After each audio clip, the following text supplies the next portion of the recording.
What we are about to witness in this exchange between Rep. Eric Swalwell and Director Patel was not just another heated committee moment. It was a revealing confrontation about accountability, transparency, and the uncomfortable political pressure orbiting the Epstein files. From the very beginning, the stakes were clear. Members were submitting documents from Epstein's victims who, after years of trauma, still cannot obtain their own FBI records. Gentleman from Kentucky is recognized for unanimous consent. Mr. Chairman, I ask unanimous consent to submit two sets of documents. The first is a series of emails from the victims of Jeffrey Epstein. They are making FOIA requests to get their own FBI files and not having any success. So I want to bring attention to that by submitting that to the record. The second document that I want to submit to the record, for the record, I know we don't usually read these. This one's not readable. It's completely redacted. For the most part, the first 50 pages. This is actually the search warrant that was served on James O'Keefe for a diary that he had already given to the government 2 months before. And as it turns out, there were no indictments here, yet he still doesn't know why he was raided, and I think he deserves to know. So, Without objection. Thank you. The chair now recognizes the gentleman from California. Director, the first time you saw Donald Trump's name was in the Epstein files. Did you close the files or keep reading? I have reviewed not the entirety of the files, so You haven't reviewed all of the Epstein files? Personally, no. You're the director of the FBI. This is the largest sex trafficking case the FBI has ever been a part of. Buck stops at the top, and your testimony today is you have not reviewed all of the files. What I've been doing is been busy providing the safest country this country has seen in modern U.S. history in historic speed, because the men and women of the FBI are given the resources to reduce the homicide rate, to reduce the drug trafficking rate, to reduce the amount of children that are being trafficked and the number of pedophiles. It sounds like those children being trafficked would appreciate the director reviewing the files. You said you don't know the number of times Trump's name appears in the files, so it could at least be 1,000 times. Is that right? The number is a total misleading factor. We have not released anyone's name in the Epstein files that has not been credible. Director, could it at least be 1,000 times? We have released every piece of legally permissible information. Okay, you can characterize the numbers however you want it. Claiming my time, Director. It sounds like if you don't know the number, it could at least be 1,000 times. It's not. It's not. Is it at least 500 times? No. Is it at least 100 times? No. Then what's the number? I don't know the number, but it's not that. Do you think it might be your job to know the number?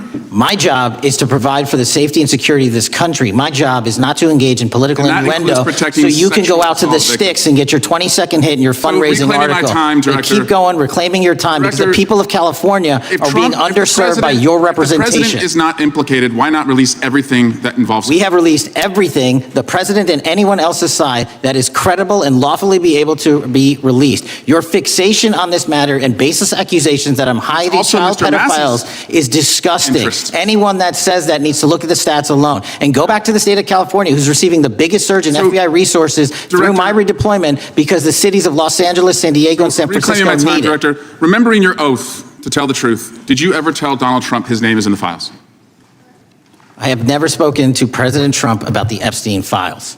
Did you ever tell the Attorney General that Donald Trump's name is in the Epstein files? The Attorney General and I have had numerous discussions about the entirety of the Epstein files and the reviews conducted by our team. Did you tell the Attorney General that Donald Trump's name is in the Epstein files? And we have released where President Trump's name is in the Attorney's file. It's a simple question. Did you tell the Attorney General that the President's name is in the Epstein files?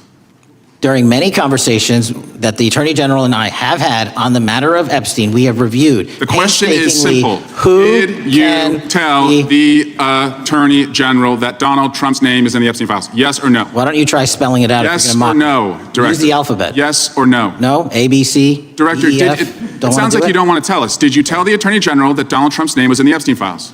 Why don't you try serving your constituency by focusing on reducing violent crime in this country and the number of pedophiles that are illegally harbored in your sanctuary cities in California? I'll work with you on that. Regular order, Mr. Chairman. Time belongs to the gentleman from California. Did you tell the Attorney General that Donald Trump's name is in the Epstein files? The question has been asked and answered. You have not answered it, and we will take your evasiveness as a consciousness of guilt. Director, did Donald Trump ever say to you, just find and release the entire truth? Don't worry if I'm in it? The instructions from the administration were to release all credible information, and we have done that. Did Donald Trump ever provide information about Jeffrey Epstein as an informant? Donald Trump has not been, and I can only speak for the FBI, an informant of the FBI. So, Director, you've played this cute shell game where you say you can't release everything because the court has said that it legally is not allowed to be released, but the court calls bullshit. Judge Richard Berman said that when you went to the court, quote, information contained in the Epstein grand jury transcripts pales in comparison to Epstein investigation information and materials in the hands of the Department of Justice. So let's move on, Director. You wrote a book called Government Gangsters. You identified 20 individuals in that book. You put me on that list at the top of the list. Thank you. My children find it flattering. 20 of those individuals have been investigated or have had adverse actions.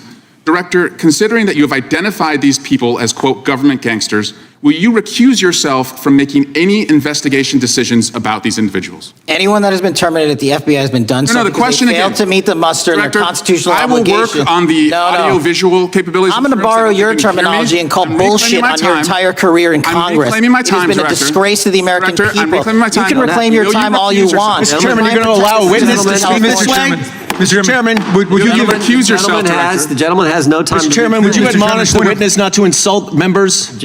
Imagine being a survivor of one of the most notorious sex trafficking networks in modern history and being stonewalled when trying to access the very files documenting your own victimization.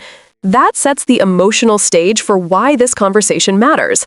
Then comes the heart of the hearing, Swalwell's blunt question to the FBI director. The first time Director Patel saw Donald Trump's name in the Epstein files, did he stop reading or continue? It sounds simple, but it is actually profound.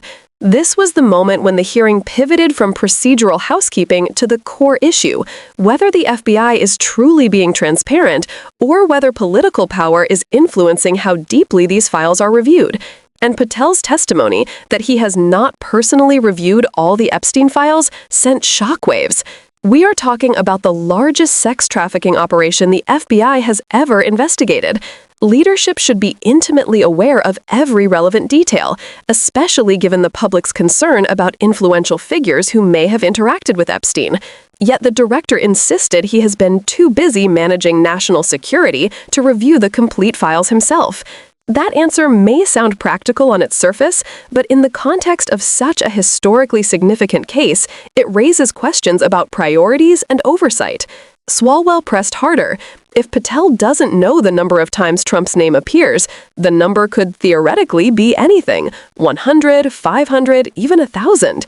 Patel sharply pushed back, calling those hypotheticals misleading, but he still did not provide the actual number. When a director of the FBI cannot or will not answer how many times a former president's name appears in files tied to a sex trafficking network, the American public is right to ask why. And then the conversation took a familiar turn. Instead of addressing the underlying concerns, Patel launched into political counterattacks, accusing Swalwell of seeking fundraising soundbites, attacking California cities, and framing the questioning as partisan theater. This tactic is not new. When officials don't want to answer substantive questions, they pivot to political grievance. But the more a witness deflects, the more the public senses that something is being withheld. Swalwell then asked a critical, direct question. Did Patel tell the Attorney General that Donald Trump's name appears in the Epstein files?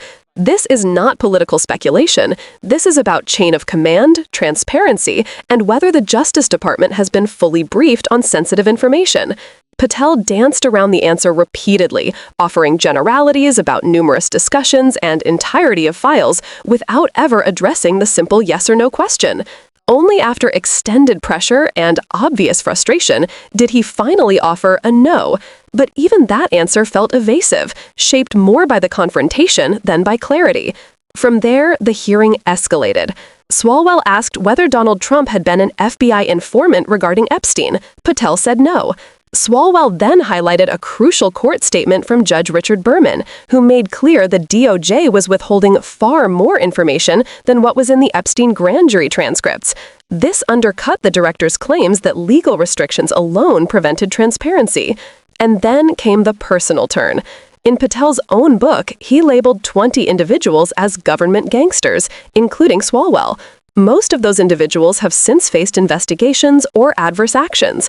Swalwell asked whether Patel would recuse himself from overseeing matters involving people he had publicly vilified. Patel refused. Whatever one thinks politically, the ethical red flag is obvious. When a law enforcement official brands individuals as corrupt in print and then participates in decisions about them, questions of bias and impartiality are unavoidable. By the time the exchange ended, the tension had boiled over. The chairman tried to cut off additional time, Patel threw verbal punches about California and crime, and Swalwell made clear that evasiveness would be interpreted by the public as a consciousness of guilt.